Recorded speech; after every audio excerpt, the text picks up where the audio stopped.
Bismillahirrahmanirrahim. Assalamualaikum warahmatullahi wabarakatuh.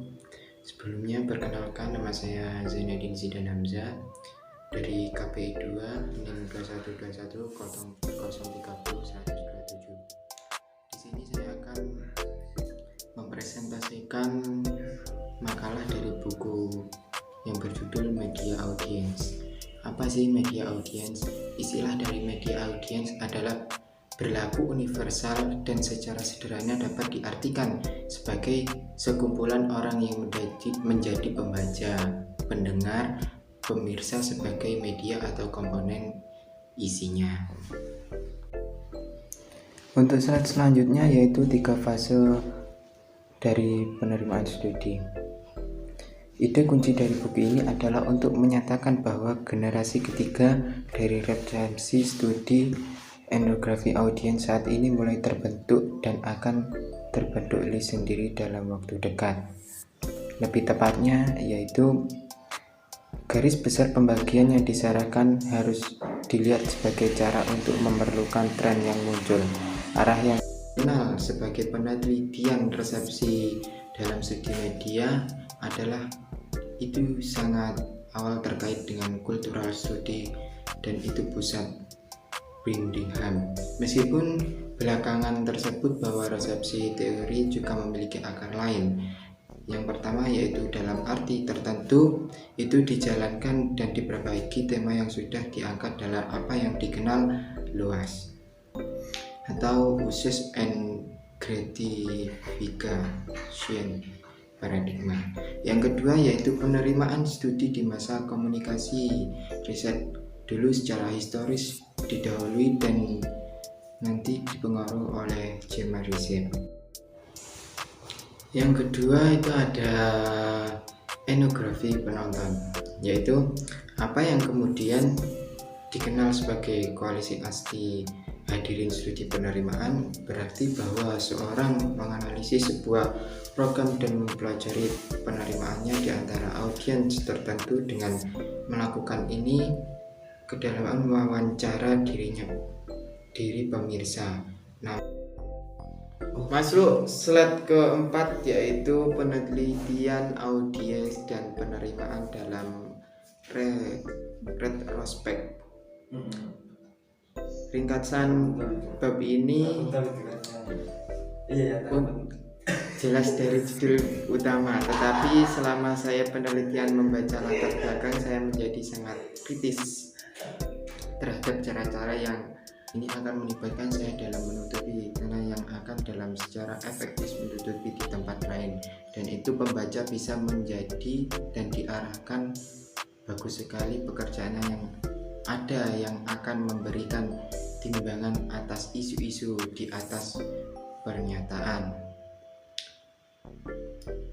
Membaca dari berbeda akun dari hadirin yang menerima penelitian dan berupa laporan kritis baru-baru ini tentang media dan budaya studi memicu keinginan untuk membahas secara eksplisit kontribusi yang seorang wanita ini saya politik, beasiswa dan intelektual berusaha keras memiliki dibuat dan terus membuat studi tentang audiens dalam yang terkait tetapi berbeda-beda. Bidang studi media dan budaya kontribusi ini telah menghasilkan kumpulan pekerjaan yang signifikan yang telah dikembangkan selama beberapa tahun terakhir dekade. Tetapi dalam catatan dan sejarah studi resepsi itu sering termasuk di bawah itu kategori baru hadirin studi. Untuk slide yang selanjutnya yaitu penelitian audiens media di antara paradigma. Lepas dari pendidikan akademis, mereka meneliti audiens media sebagai berbagai tujuan bersama untuk meningkatkan pengetahuan kita tentang bagaimana media itu digunakan dalam arti kata yang paling luas oleh beragam kelompok di masa kini, budaya dan masyarakat langka, dan bagaimana media dapat dilihat sebagai kesadaran dari sosial stabilisasi dan mengubah. Namun Setelah memilih lensa yang akan digunakan mengamati itu masalah dengan yang menganalisa itu data berbeda tradisi akademik mengatur keluar di berbeda arah dan kembali dengan beberapa kali wawasan yang cukup berbeda atau bahkan kontradiktif.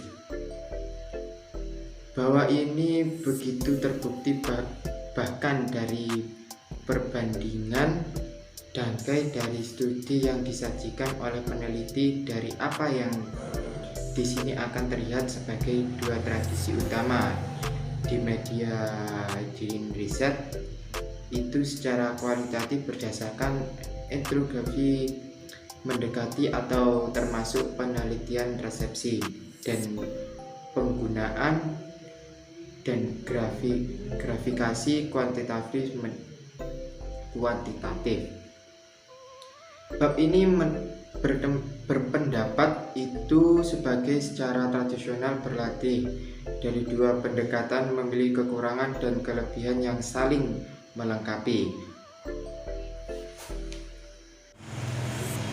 Untuk selanjutnya yaitu gambaran dari budaya media. Ketika saya mengambil langganan koran pertama saya atau Rijkspost di Belanda sih, saya memilih salah satu dari dua koran berkualitas.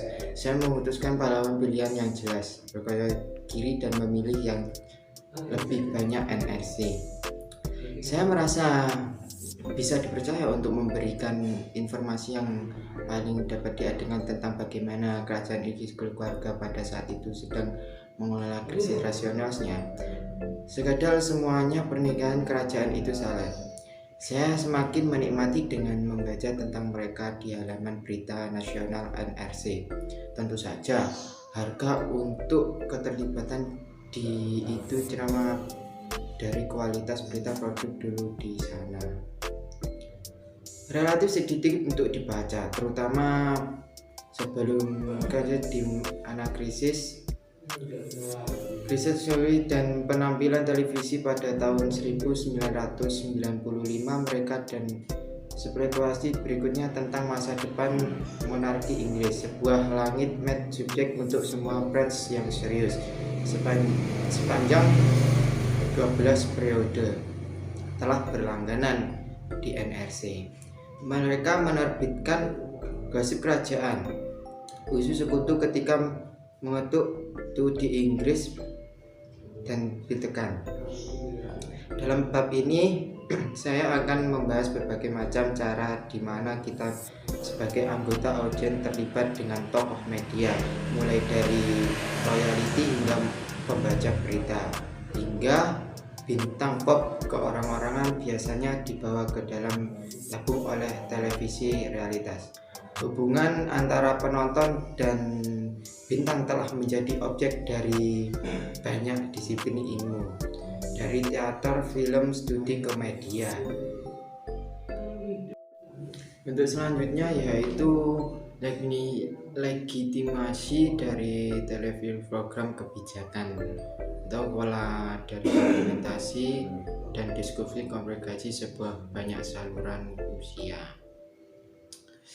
Ada perbedaan yang mapan antara dua paradigma televisi penonton. Yang pertama mendekati pemirsa sebagai publik atau sekelompok warga negara,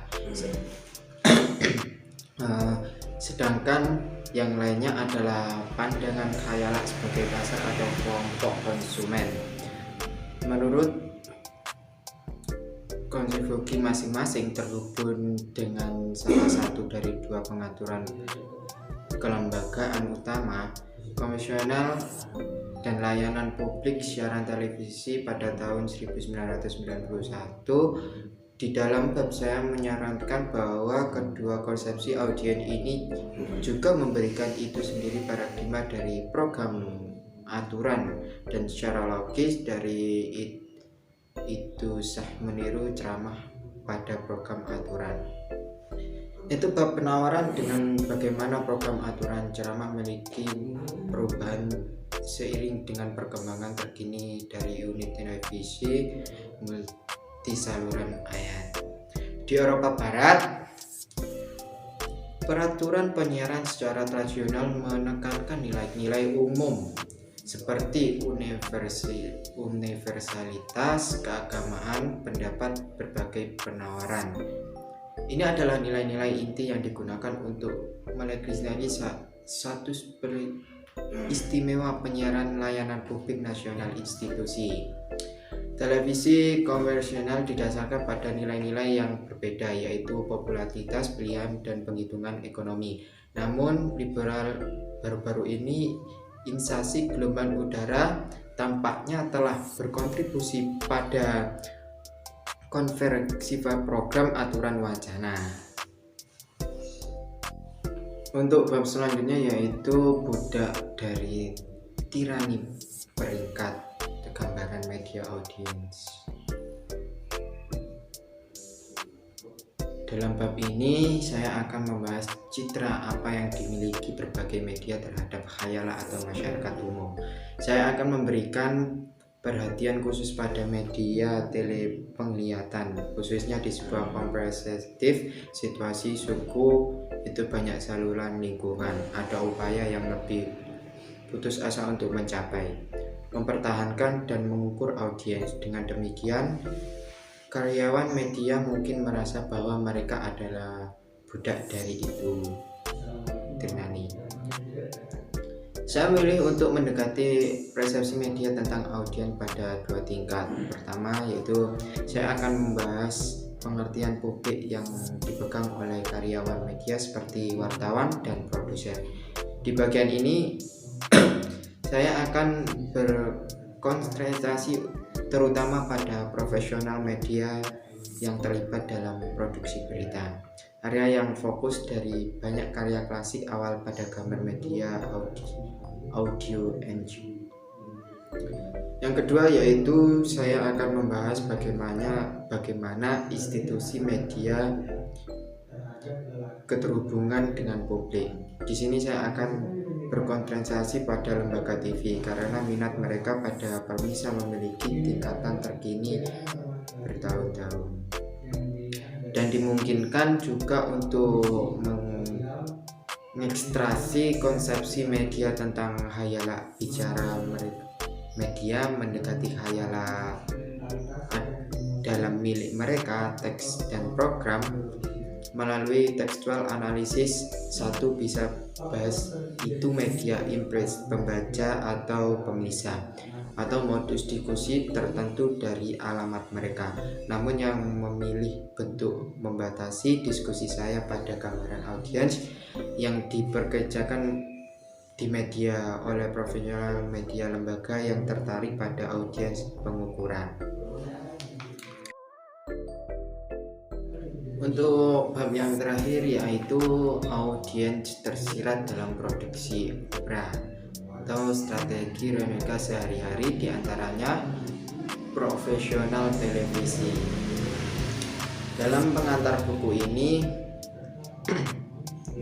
berarti Al-Syudari menerapkan bahwa ketika studi penerimaan generasi perlu di satu sisi untuk bergerak melewati obsesi dengan momen yang menentukan dari recording atau decoding itu mencirikan karya penting generasi pertama visual head, dan pada sisi lain untuk memperluas penekanan pada sehari-hari penonton dari generasi kedua, penonton anti studi resepsi generasi ketiga. Analisis sebaiknya menjadi atau tertarik pada wacana yang dimana kita memahami peran kita sebagai publik dan itu atau hadirin, dan bagaimana pengertian dari program dengan pemirsa atau orang bijak-bijak dengan penonton tertulis dalam pesan dan penilaian media tentang berita acara dan tentang apa adalah pergi pada itu dunia. Melanjutkan minat dalam program dan pemrograman tetapi tidak sebagai teks dipelajari, instalasi diri milik mereka, penggunaan sebagai buah elemen dari setiap hari kehidupan. Bab ini mencoba menemui generasi ketiga alusari agendaring penonton profit, tetapi di sini itu setiap hari kehidupan pekat pada adalah itu dari produsen program sebagai mereka menyiratkan memiliki mereka penonton dalam mengkonsumsi teks mereka. Bab ini membahas seruan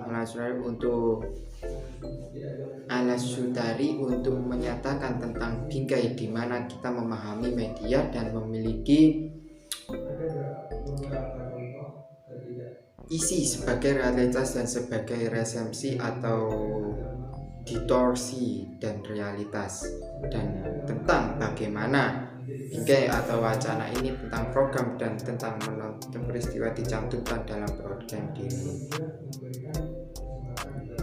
Oke, cukup sekian presentasi dari saya. Kalau ada salah kata atau kurang jelas, saya mohon maaf dengan sebesar-besarnya. Syukran. Wassalamualaikum warahmatullahi wabarakatuh.